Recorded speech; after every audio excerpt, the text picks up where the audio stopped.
Hey everyone, it's Bake here. Today I'm bringing you a full breakdown of the 12 weapons we'll have at the global launch in Where Winds Meet, so you can decide which ones you like the most and which weapon you want to start your adventure with. The Chinese version of the game has 16 weapons, but 4 of them were added after release. So for the global launch we'll mostly start with 12 weapons, which are the ones I'll cover in this video. Something important to know is that the game recommends playing weapons in pairs, creating specific martial arts styles. For example, the 2 healing weapons form the healing style, while the 2 tank weapons form the tank style. But you're completely free to mix weapons from different styles, as long as the combination makes sense, it will work great. I also have detailed guides for all the martial arts styles, plus a full hybrid guide for mixing weapons, so check those out if you want to dive deeper. But today we're gonna go weapon by weapon. And before starting, one quick note, I have a brand new paid Discord and the invite link is in the description.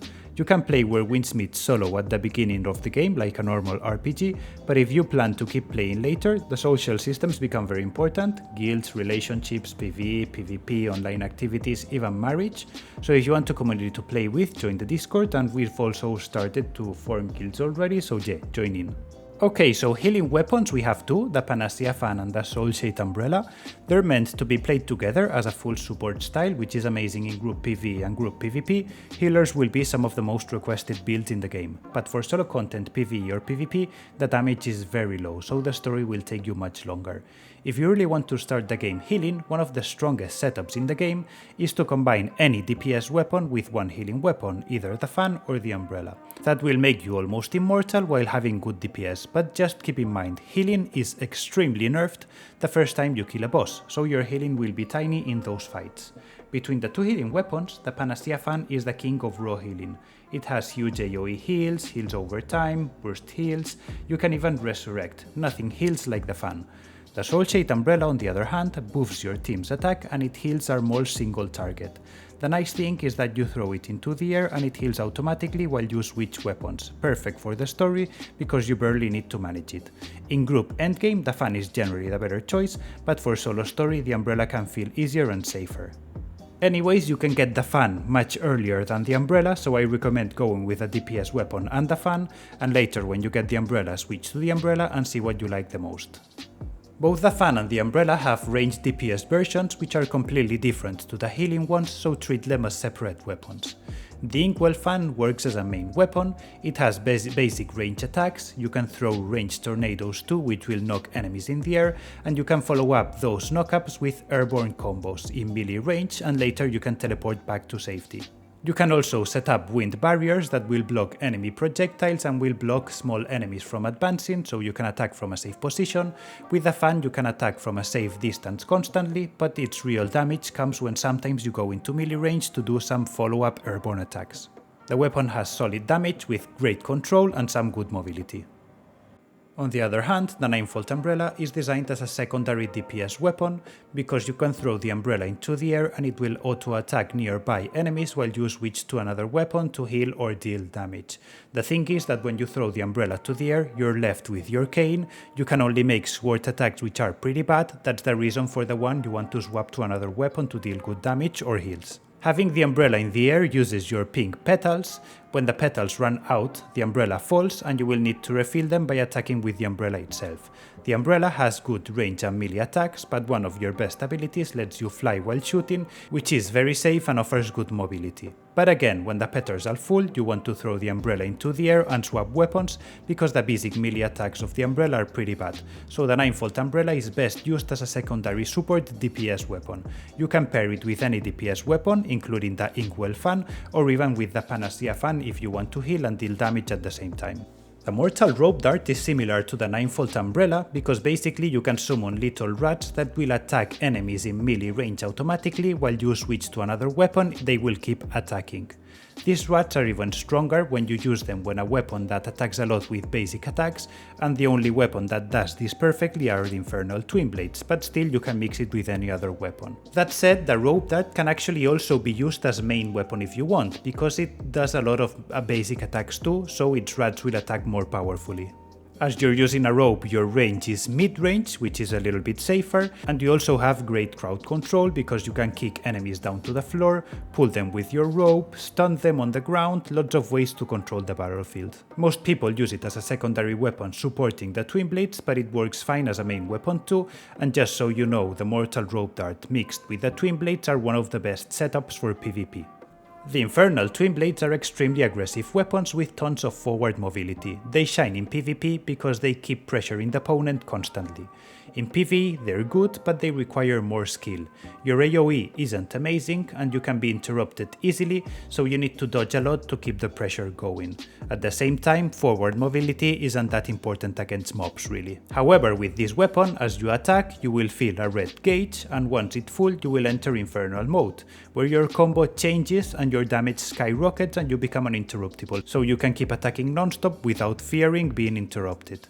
However, you still take damage, so dodging is still important and that can stop your flow of attacks. All these weaknesses are not important in PvP, where you will find its benefits much stronger, but in PvE it can give you some problems. That's why pairing Twinblades with a healing weapon can be good for story mode, because it lets you stay aggressive without dying.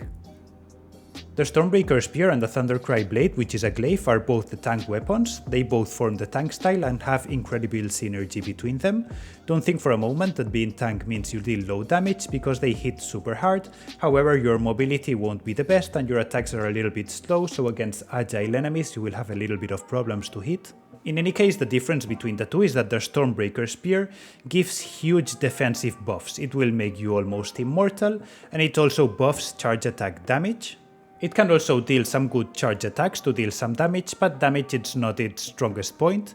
On the other hand, the Thundercry Blade will deal huge damage, but being very slow. It can set up some shields on itself to survive, and then it charges attacks that will hit like a truck, but they are very slow, and while you charge you cannot dodge, so that's why it's good to have a defensive weapon paired with it. Both weapons can work fine alone, but together they're amazing. Even in solo story, the tank combo is extremely strong if you know your rotations. Having a tank in group PvE and group PvP will also be extremely important. However, solo PvP won't be its strongest point because you're quite slow, so enemies will be able to dodge you easily. Finally, we have 2 swords and 2 spears. These 4 weapons pair into 2 specific combos, but you can mix them however you want. They are melee DPS weapons and are very strong both in PvE and PvP in all situations. Their only weakness is that melee can be dangerous in chaotic fights and sometimes it's better to go ranged. Let's start with the strategic sword more Heavenquaker Spear combo. Heavenquaker Spear is probably my favorite spear because it has huge AoE damage. It hits surrounding enemies many times, damaging multiple targets, and the more enemies you hit, the stronger your next attacks become. It also boosts bleed damage, which pairs great with the strategic sword because the strategic sword does a lot of bleed. It can also apply bleeds by itself, but they are not too strong. In any case, its main weakness is that it doesn't have a lot of mobility, and some of its animations are very long, which is common for spears, so you might take damage while doing them, but you are uninterruptible during those animations and you often stun enemies, so well, it depends to what you're fighting. The Heavenquaker Spear is one of my favorite weapons for PvE because of its great AoE damage. You can destroy many enemies at the same time. On the other hand, the strategic sword has a lot of mobility and is very aggressive. Swords tend to have high mobility and this one is no different.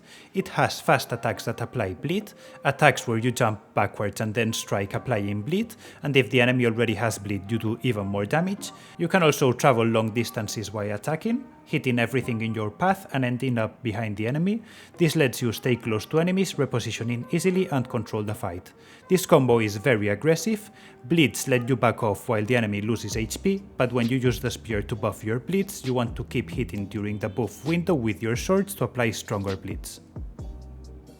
Finally, we have the Nameless Sword and Nameless Spear combo. These actually are your initial weapons, but don't think they are bad. They are actually very strong, especially in PvP. Well, actually, the Nameless Sword works well in every situation. It's one of my favorite weapons. It's one of the most flexible weapons in the game. It's a melee one-handed sword, but with charge range attacks that heal huge damage, so you can keep distance and hit safely when you need.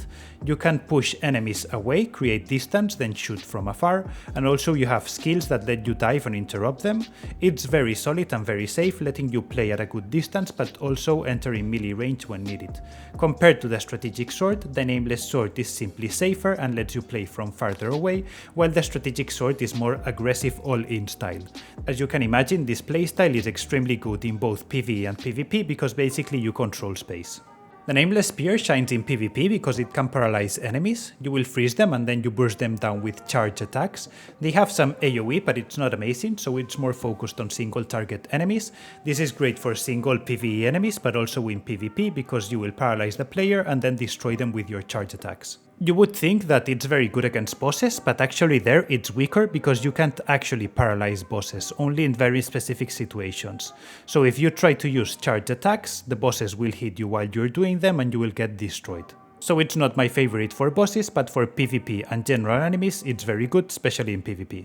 I hope this helped you decide which weapon you will be using when Windsmith releases. It's right around the corner. Tell me in the comments if you already know what pair of war weapons will you use, and see you in the next videos.